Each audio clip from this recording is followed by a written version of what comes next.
ainda dentro de análise de falha, né, na análise micro, eu quero colocar aqui agora as fraturas monotônicas, instantâneas, que eu até mostrei no início, algumas fraturas que acontecem de forma ali instantânea.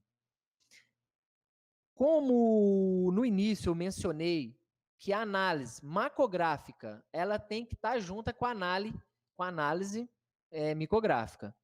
Então, por exemplo, eu estou analisando lá, eu vi que a peça rompeu bruscamente, foi instantânea a ruptura. Nesse ponto, eu tenho que encontrar, quando eu levar essa peça no MEV, que é o microscópio eletrônico de varredura que nós temos, eu tenho que encontrar uma fratura frágil com este aspecto, uma fratura dúctil com esse outro aspecto, ou uma fratura semifrágil. Eu vou entrar depois em fratura frágil, que eu posso ter 2 pontos aqui, tá? Então,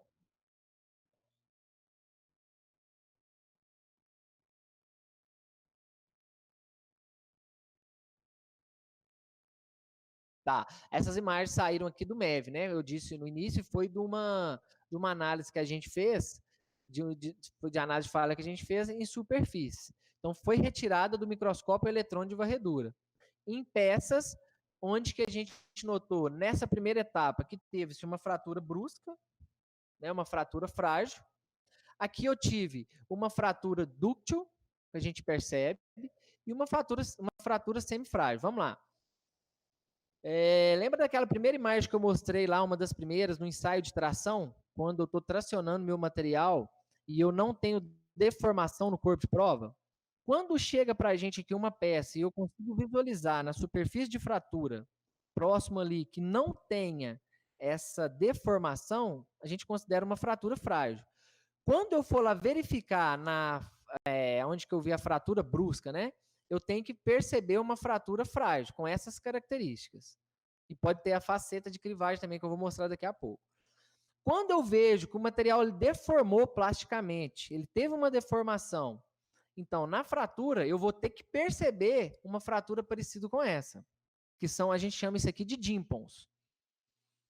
E aqui eu posso ter uma fratura semifrágil, onde que eu tenho uma fratura frágil e uma fratura dúctil. Eu tenho um componente ali que ele teve deformação, mas não foi tão acentuado como nesse material. Vamos lá. Considerando aqui agora a questão de fraturas monotônicas, né? Uma característica frágil. O material foi ali e rompeu de uma vez. Aqui eu tenho a fratura transgranular. Essa fratura, ela passa através dos grãos. É isso aqui que os livros chamam de facetas de clivagem. Quando eu tenho uma fratura intergranular, vou explicar isso, tá? Eu tenho aqui uma fratura que se dá no contorno do grão. Então, vamos lá. Aqui eu estou falando agora de fratura frágil, eu não estou falando de fratura dúctil, onde que há a deformação do componente. Essas fraturas aqui, quando eu estou analisando macrograficamente, são fraturas que não têm deformação. Então, macrograficamente eu vi isso. No MEV, eu tenho que observar esses tipos de fratura. Vamos lá. Aqui eu tenho a fratura transgranular, que acontece através dos grãos, ela percorre o grão todo ali. E aqui a gente consegue ver, ó, que ela passa, essa fratura se dá no contorno dos grãos. É uma fratura intergranular. Aí vamos lá.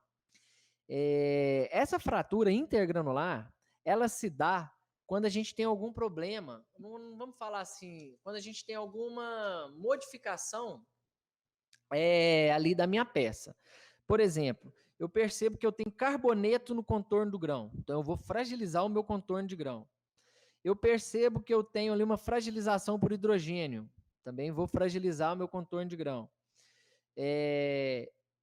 Pode ter sido, essa fratura pode ter, próximo dela, pode ter sido feito um processo de soldagem.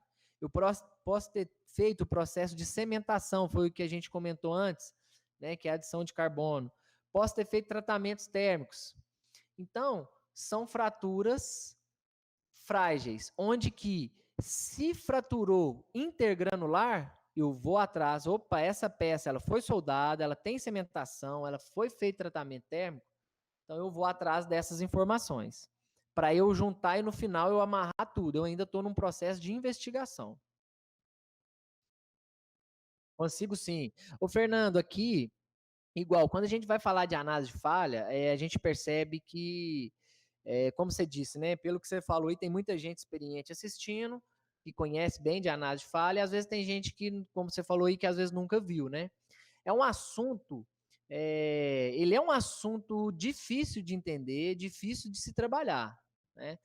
Só que, por exemplo, e aqui agora eu quis dar uma introdução de mostrar um pouco das características, como que a gente faz quando a gente recebe a peça aqui no Senai, qual que é o tipo de análise macrográfica, micrográfica, a gente tem que amarrar isso tudo para a gente chegar numa conclusão. E agora eu vou mostrar 2 estudos de caso. Acho que vai ficar mais, vai ficar bem mais bacana de ser apresentado.